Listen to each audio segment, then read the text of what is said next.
বলছি স্মিতা, আজকে আমার বিয়ের দিন। প্রত্যেকটা মেয়ের কাছে এটা একটা স্বপ্নের দিন। আর আমি অনেক আগে থেকেই স্বপ্ন দেখেছি যে আজকের দিনটাকে আমরা স্বপ্ন নয়, একদম বাস্তবে পরিণত করব। আর আমার অপোজিটের মানুষরা সম্পর্কে আমি কিছু বলতে চাই। আমি একটু চঞ্চল স্বভাবের, তো আমি সবসময় চাইতাম যে আমার অপোজিট যে মানুষ হবে সে একটু স্থির শান্ত হোক, আমাকে বুঝবে, সবসময় আমার মতো বন্ধুর মতো মিশবে। তো আমি তেমন মানুষটাকেও পেয়েছি। আর বেশি কিছু বলবো না, চলুন দেখা হচ্ছে একদম বিয়ের মণ্ডপে।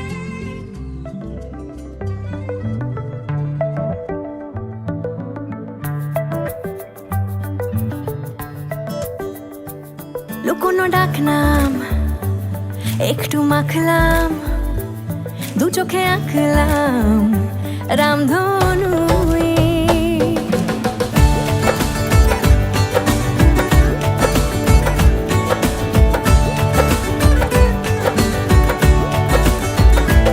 লুকোনো ডাকনাম একটু মাখলাম, দু চোখে আঁকলাম রামধনু। বুনেছি গল্প অল্প স্বল্প, উড়েছে স্বপ্নে শুধু গুঁড়ো গুঁড়ো তুই।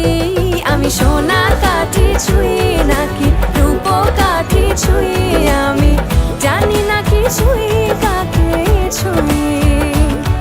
আমি সোনা কাঠি ছুঁই নাকি রূপ কাঠি ছুঁই, আমি জানি না কিছুই কাকে ছুঁই।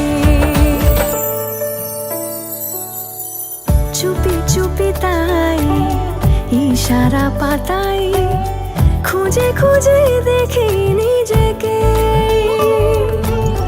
কে জানে কখন ভুলে গেছে মন, রূপ কথা সিলেবাসে নেই। নীল কার্পেটে সবার চল তেরো নদী পার, ইচ্ছেরা ছাপোষা চড়ুই। আমি সোনা কাঠি ছুঁই নাকি রূপ কাঠি ছুঁই, আমি জানি না কিছুই কাকে ছুঁই। আমি সোনা কাঠি ছুঁই নাকি রূপ কাঠি ছুঁই,